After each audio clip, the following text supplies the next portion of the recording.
हर्षविभोर भरत ने शत्रुघ्न को बुलाकर उन्हें ये शुभ समाचार सुनाया और रामचंद्र जी के भव्य स्वागत की तैयारी करने का आदेश देते हुए कहा, सभी देवस्थानों में सुगंधित पुष्पों द्वारा पूजन हो।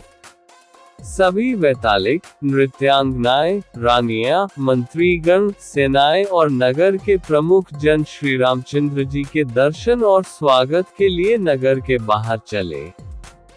नगर के सभी मार्गों, बाजारों तथा अट्टालिकाओं को ध्वजा पताकाओं आदि से सजाया जाए। दूसरे दिन प्रातःकाल सभी श्रेष्ठ नगर निवासी, मंत्रीगण, अंतःपुर की रानियां आदि असंख्य सैनिकों के साथ श्रीराम की अगवानी के लिए उत्साहपूर्वक नंदीग्राम आ पहुँचे। कौसल्या, सुमित्रा, कैकेयी आदि महारानियां अंतःपुरवासी रानियों का नेतृत्व कर रही थी। सभी के हाथों में रंग बिरंगी पुष्पमालाएं थीं। शीर वस्त्र और कृष्ण मृग चर्म धारण किए भरत मंत्रियों एवं पुरोहितों से घिरे हुए सिर पर चरणपादुकाएं धरे प्रतीक्षा कर रहे थे। तभी दूर से दिव्य पुष्पक विमान आता दिखाई दिया।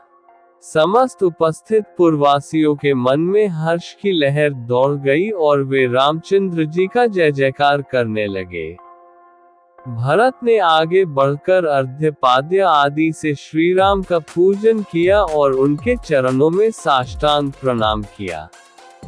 रामचंद्र जी ने आगे बढ़कर उन्हें अपने हृदय से लगा लिया। फिर भरत ने वैदेही के चरण स्पर्श करके लक्ष्मण को अपने हृदय से लगा लिया। इसके पश्चात वे विभीषण, सुग्रीव तथा अन्य वानर वीरों से बड़े प्रेम से मिले। फिर शत्रुघ्न भी सबसे उसी प्रकार मिले जिस प्रकार भरत मिले थे। श्रीराम ने तीनों माताओं का पास जाकर बारी बारी से सबके चरण स्पर्श किए। उनका आशीर्वाद ग्रहण करके उन्होंने गुरु वशिष्ठ के पास जाकर उन्हें प्रणाम किया। उधर सब नागरिक उच्च स्वर में उनका अभिनंदन, स्वागत और जय जयकार कर रहे थे।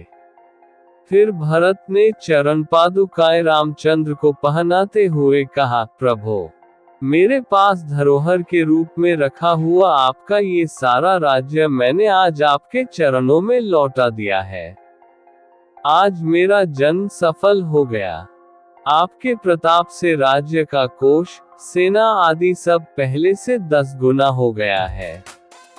भरत की बात सुनकर विभीषण तथा समस्त वानरों के नेत्रों से अश्रुधारा बह चली। विमान को कुबेर के पास लौट जाने का आदेश देकर रामचंद्र जी गुरुवर वशिष्ठ जी के पास आकर बैठ गए। भरत ने विनय पूर्वक श्रीराम से कहा, रघुनंदन, अब सबकी यह इच्छा है कि सब लोग आपका शीघ्र से शीघ्र राज्याभिषेक देखें। जब तक नक्षत्र मंडल घूमता रहे और जब तक ये पृथ्वी स्थित है तब तक आप इस संसार के स्वामी बने रहें। अब आप इस वनवासी के वेश का परित्याग कर राजसी वेश धारण करें। भरत के प्रेम भरे शब्द सुनकर रघुनाथ जी ने तथास्तु कहा और तत्काल राज्याभिषेक की तैयारियां होने लगी। सीता, लक्ष्मण, भरत, शत्रुघ्न, समस्त रानियां, विभीषण, सुग्रीव तथा अन्य वानरों ने भी सुंदर वस्त्राभूषण धारण किए। राजसी वेश धारण कर रामचंद्र जी नगर की ओर चले। भरत सारथी बनकर उनका रथ चला रहे थे। शत्रुघ्न ने छत्र लगा रखा था। लक्ष्मण रामचंद्र जी के मस्तक पर चंवर डुला रहे थे।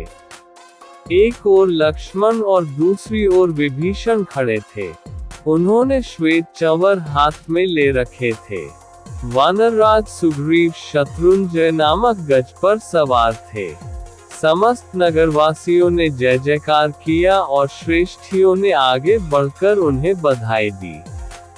फिर पुरवासी उनके पीछे पीछे चलने लगे। श्रीराम के अभिषेक के लिए चारों समुद्रों और समस्त पवित्र सरिताओं का जल मंगवाया गया। वशिष्ठ जी ने सीता सहित श्रीराम को रत्न जटित चौकी पर बिठाया। फिर वशिष्ठ, वामदेव, जावाली, काश्यप, कात्यायन, सुयज्ञ, गौतम और विजय ने उनका अभिषेक किया। फिर अन्य मंत्रियों, सेनापतियों, श्रेष्ठियों आदि ने उनका अभिषेक किया। उस समय श्रीराम ने ब्राह्मण को गौएं, स्वर्ण मुद्राएं, बहुमूल्य आभूषण तथा वस्त्रादि बांटे। फिर उन्होंने विभीषण, सुग्रीव, अंगद तथा अन्य वानरों को भी उपहार दिए। सीता जी ने अपने गले का हार उतारकर स्नेहपूर्वक पवन पुत्र को दिया। फिर सभी वानरादि विदा होकर अपने अपने स्थानों को चले गए। राज्य करते हुए राजा रामचंद्र ने 100 अश्वमेध यज्ञ तथा पौंड्री एवं वाजपेय यज्ञ किए। राम राज्य में चोरी, दुराचरण, वैधव्य, बाल मृत्यु आदि की घटनाएं कभी नहीं हुई। सारी प्रजा धर्म में रत रहती थी। इस प्रकार राम ने 11,000 वर्ष तक राज्य किया। यह विवरण रामायण के उत्तरकांड से लिया गया है, जिसमें भगवान श्री राम के वनवास से लौटने के बाद के घटनाक्रम का वर्णन है। भरत ने शत्रुघ्न को राम के आगमन का समाचार दिया और अयोध्या के भव्य स्वागत की तैयारियां शुरू करने का आदेश दिया। पूरा नगर राम के स्वागत के लिए नंदीग्राम में इकट्ठा हुआ। राम का स्वागत भरत ने किया और उनके चरणों में राज्य की धरोहर रूपी चरण पादुकाएं लौटा दी। राम ने सभी को स्नेहपूर्वक गले लगाया और उनका अभिनंदन किया।